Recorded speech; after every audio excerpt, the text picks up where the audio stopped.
So hello एरी commandos, आप लोग का स्वागत है सेवा क्लास से बिहार कल्चर में। आप लोग की बराबर ये डाउट थे कि सर बीसीसी का रिजल्ट आ गया, रैंक कार्ड आ गई, सब चीज़ें आ गई, सर डॉक्यूमेंट्स क्या क्या लगेंगे अगर मेरी सिलेक्शन हो रही है या मैं काउंसलिंग करवाने जा रहा हूँ तो क्या क्या डॉक्यूमेंट्स लगेंगे। सबसे पहली बात है, जब आप काउंसलिंग के लिए एप्लीकेशन आप रजिस्टर्ड करोगे, रजिस्ट्रेशन अपना करोगे, काउंसलिंग जब करोगे तो उस समय आपको कोई भी डॉक्यूमेंट्स नहीं लगेंगे। ठीक है। जब वेरिफिकेशन करने जाओगे उस समय आपको डॉक्यूमेंट्स काफ़ी बढ़िया से लगते हैं और आपको वाजिब वाला डॉक्यूमेंट्स होने चाहिए। काउंसलिंग के लिए आप आराम से कोई भी आप डॉक्यूमेंट्स अपलोड कर सकते हो या जो भी चीज़ें हैं आपके पास, आप घर आपके घर में वहीं से हो जाएगी, है ना। कुछ भी देना नहीं होता है। जब काउंसलिंग एडमिशन के लिए जाते हो वहाँ पे डॉक्यूमेंट्स लगते हैं, तो आपके ये डॉक्यूमेंट्स होने ही चाहिए। मैं यहाँ पे अप्रॉक्स 10 से 12 आपको डॉक्यूमेंट्स बताने वाला हूँ जो कि आपके होने चाहिए, और गारंटी के साथ कहता हूँ कि लास्ट के जो 3 डॉक्यूमेंट्स हैं वो आपके पास होने ही चाहिए। ठीक है।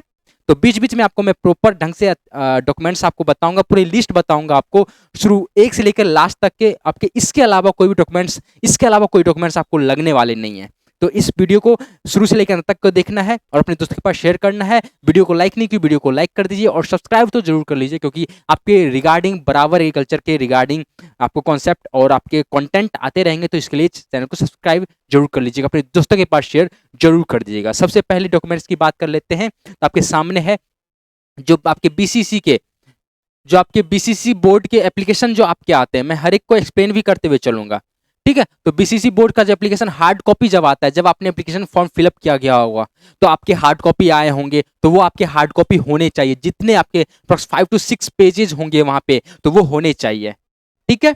चलो, अब 5 to 6 पेजों में आपके वेरिफिकेशन स्लिप भी होगा, तो वो भी करना है। अगर नहीं होगा तो आप डाउनलोड भी कर सकते हो। जब इसकी काउंसलिंग आएगी तो उसमें वेरिफिकेशन स्लिप का भी एक अलग से सेगमेंट बन जाता है, तो वहां से आपको डाउनलोड कर लेना और जस्ट एज इट इज आपको रख लेनी है। और सबसे खास बातें ध्यान से रखना है, इसकी आपको कितनी से कितनी कॉपी होनी चाहिए, तो 3 कॉपी तो होनी चाहिए।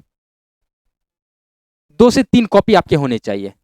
जितने भी डॉक्यूमेंट्स बताऊंगा, इसके डॉक्यूमेंट्स जितने भी आपको मैं बताऊंगा, डॉक्यूमेंट जितने भी डॉक्यूमेंट बताऊंगा उसके 2 से 3 कॉपी होने ही चाहिए, होने चाहिए। क्यों? क्योंकि आपके 2 कॉपी तो एडमिशन के वक्त लगेंगे। एडमिशन के वक्त आपके 2 कॉपीज लगेंगे, और तीसरा कॉपी जो होगा, जो थर्ड नंबर कॉपी होगा, वो आपके घर में रखोगे। ठीक है। और साथ में ध्यान रखना कि ओरिजिनल जितने भी डॉक्यूमेंट्स लगेंगे वो सारे ओरिजिनल एडमिशन के वक्त लिए जाएंगे। तो आपके एडमिशन के वक्त ओरिजिनल कॉपी लेके जानी है, ओरिजिनल वाला लेके जाना है एडमिशन के वक्त, क्योंकि वहां पे रख ली जाएगी। ओरिजिनल वाले जितने भी डॉक्यूमेंट्स होंगे वो आपको रखे जाएंगे एडमिशन के वक्त। तो जितने भी आप कॉपी डॉक्यूमेंट्स में आपको बताऊंगा अभी, वो सारे 2 से 3 कॉपीज में होने चाहिए। 2 एडमिशन के टाइम लगेंगे आपको वहां पे कॉपीज, और 1 कॉपी जो अपने घर पे रखोगे, क्योंकि आप जो ओरिजिनल वाले हो वो दे रहे हो एडमिशन के वक्त, तो कॉपीज तो होना चाहिए ना, इसलिए 1 कॉपीज आप रखोगे अपने पास। ठीक है।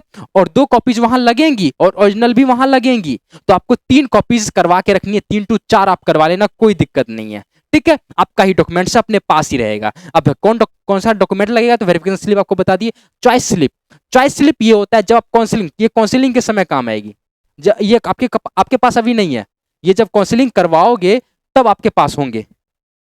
ठीक है। अगर बाद में देख रहे हो तो काउंसलिंग करवाए होगे। अब ये होता क्या, जब चॉइस किए होगे कि हमको बीएससी एग्रीकल्चर पहले में लेना है, पहले में दिए ये कॉलेज, दूसरा में ये कॉलेज, तीसरा में ये कॉलेज, तो उस समय जब किए होगे ना तो एक पीडीएफ निकला होगा, तो वही पीडीएफ का जो प्रिंट करवा के आपको रखना है, जो इसी को कहते हैं चॉइस स्लिप, तो ये आपको रखेंगे। देन बीसीसी का रैंक कार्ड, जो आपके आए थे रैंक कार्ड, वो आपको दिमाग में यहाँ पे प्रिंट आउट करवा के रखनी है। एडमिट कार्ड, जो आपके एडमिट कार्ड आए थे, याद है जब आप एग्जाम देने के लिए गए थे, फिर मैम और सर ने आपको साइन भी करके दिया था, वही साइन होनी चाहिए।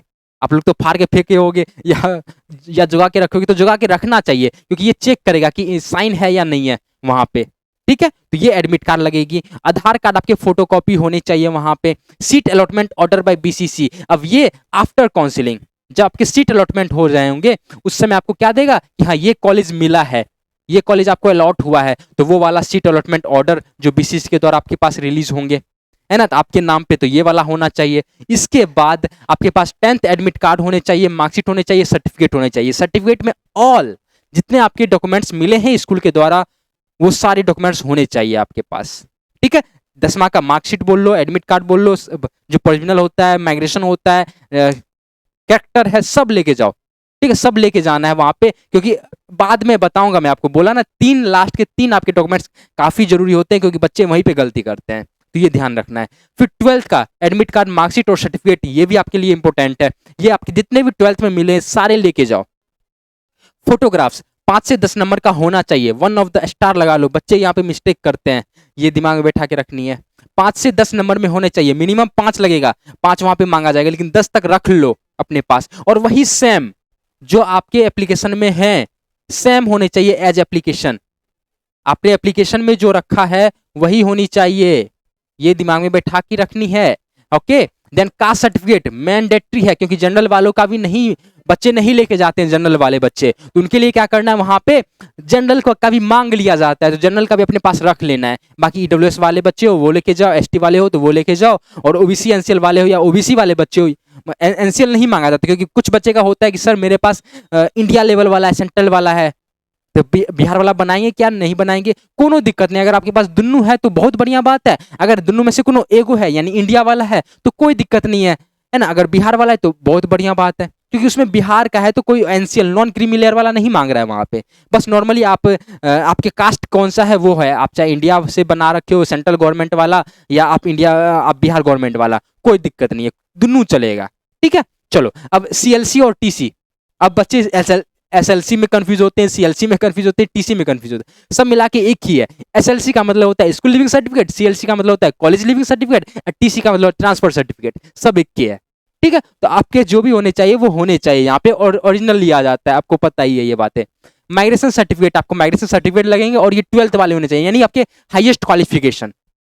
अगर आप इसके पहले कहीं और कॉलेज में थे तो वहां का माइग्रेशन और वहां का टीसी लगेगा। ठीक है, आपके हाईएस्ट क्वालिफिकेशन। ठीक है, अगर आपने गैप ले रखा है तो एक गैप सर्टिफिकेट लगेगी, अगर गैप नहीं ले रखे हो तो आपको नॉर्मल जो भी चल रहे हैं। अगर गैप सर्टिफिकेट कहाँ से बनानी है, तो जो आपके पहले वाले कॉलेज थे उसको उसके पास जाना है, वहाँ जो अभी प्रिंसिपल होंगे या जो भी वहाँ पे अधिकारी होंगे, जो प्रधानाध्यापक होंगे, उनको बताना है कि मेरी सिलेक्शन होने वाली है, मेरे अच्छे रैंक हैं, आप एक मुझे गैप सर्टिफिकेट बना के दे दीजिए कि हमने 12th इस समय पास किया था और अभी तक हमारी एडमिशन नहीं हुई है कहीं भी, तो अभी हमने 2 साल का गैप ले रखा था या 1 साल का गैप ले रखा था। तो आपको ऐसा रिटर्न फॉर्म में वो दे देंगे, वो अपना मोहर लगा देंगे, अपना साइन कर देंगे, ये आपका गैप सर्टिफिकेट बन गई। ठीक है, तो ये गैप सर्टिफिकेट है, मैं पूरा डिटेल बता दिया आपको गैप सर्टिफिकेट कैसे बनती है। ठीक है, तो ये कहाँ से बनानी है गैप सर्टिफिकेट, आपको 12th वाले कॉलेज से बनानी है। ठीक है, जो आपने लास्ट वाला कॉलेज आप अटेम्प्ट कर रखे थे, ठीक है, वो वाली। हाँ, तो अब रेसिडेंटल सर्टिफिकेट यानी जो कहाँ के निवासी हो, डोमिसाइल सर्टिफिकेट कहते हैं, निवास प्रमाण पत्र, वो होने चाहिए। मेडिकल सर्टिफिकेट, कुछ बच्चे कंफ्यूज करते हैं यहाँ पे, मेडिकल सर्टिफिकेट कौन सा, मेडिकल सर्टिफिकेट कोई भी नहीं, आप नॉर्मली जो गवर्नमेंट कॉलेज, जो आपका सरकारी अस्पताल है वहां पे जाओ, कोई नॉर्मल क्लिनिक पे जाके आप कुछ भी बना लेते हो वो नहीं, वो वहां पे अनवैलिड कर देगा, इनवैलिड कर देगा। तो अब करना क्या है, कोई भी सरकारी अस्पताल में जाना है, नंबर लगाना है, 2-3 घंटा रुक सकते हो आप भीड़ के अनुसार, तो उस समय जाओगे, जो वहाँ पे प्रधानाध्यापक मतलब क्या बोलते हैं प्राचार्य होंगे, जो सबसे हेड डॉक्टर होंगे, उनके पास जाके उनके सिग्नेचर से, उनके नाम से ये सर्टिफिकेट बननी चाहिए। आप अगर चाहिए फॉर्मेट तो आपको क्या करना है, नीचे कमेंट करना है, मुझे व्हाट्सएप पे मैसेज करना है कि सर मेडिकल सर्टिफिकेट चाहिए मुझे, तो उसका फॉर्मेट मैं दे दूंगा आपको, सीधे व्हाट्सएप पे कर दूंगा। ठीक है, या आप इंस्टाग्राम पे मुझे डीएम कर देना। ठीक है, वहाँ पे मैं आजकल एक्टिव रहता हूँ, तो वहाँ पे, और इसके अलावा और एनी अदर डॉक्यूमेंट्स अगर आपके पास है तो आप सभी लेके जाओ, है ना, जितने भी आपके हैं। बट इतना जो 15 तक आपको बताया वो सारे मैंडेटरी हैं, सारे कंपलसरी आपके होने चाहिए। ठीक है, और इसके अलावा कोई डॉक्यूमेंट्स हैं आपके पास तो आप लेके जाओ, बस इतना ही काफी है आपके लिए। तो ये पूरा डॉक्यूमेंट्स बता दिए, कितना कॉपीज होनी चाहिए ये भी मैं आपको बता दिया, तो ये भी आपके दिमाग में बैठा के होनी चाहिए कि 2 से 3 कॉपीज आपके पास होनी चाहिए। ओरिजिनल तो लेके जाना है, एडमिशन ओरिजिनल पे ही होगा। अगर कुछ बच्चे का ऐसा डाउट रहता है कि सर मेरे पास ये डॉक्यूमेंट्स नहीं है, उस दौरान तक नहीं बन पाएगी, तो करना कुछ नहीं है, वहां पे जाके आपको अंडरटेकिंग फॉर्म फिलअप करना होता है। अंडरटेकिंग फॉर्म फिलअप करोगे कि सर हम 2 से 3 दिनों तक, मतलब एप्लीकेशन है एक तरीके से कि 2 से 3 दिनों के अंतर्गत हम ला के दे देंगे कॉलेज में, तो वो एक्सेप्ट कर लीजिए प्लीज। तो इस तरीके से रिक्वेस्ट करोगे, वो अप्रूव करेंगे, आप 2 से 3 दिन के बाद बन जाएगी, जब आप जाके दे देना या लेके आओगे फिर दे देना। तो इस प्रकार से भी हो सकती है। ठीक है, बाकी अगर इसके अलावा कोई अगर डाउट बचते हैं तो क्या करना है, नीचे जाके कमेंट करना है, मुझे व्हाट्सएप पे मैसेज करनी है। अगर इसके अलावा कोई भी और भी परेशानी है तो क्या करना है, मुझे शेयर करना है, अपने दोस्तों के पास शेयर करना है, वीडियो को लाइक करना है और चैनल को सब्सक्राइब कर लेना है। बाकी आज के लिए बस इतना ही। Thank you so much, good night, thank you so much for watching. Share करो। जय हिंद, जय भारत, जय विज्ञान, जय कृषि विज्ञान, जय Hindustan. Thank you so much.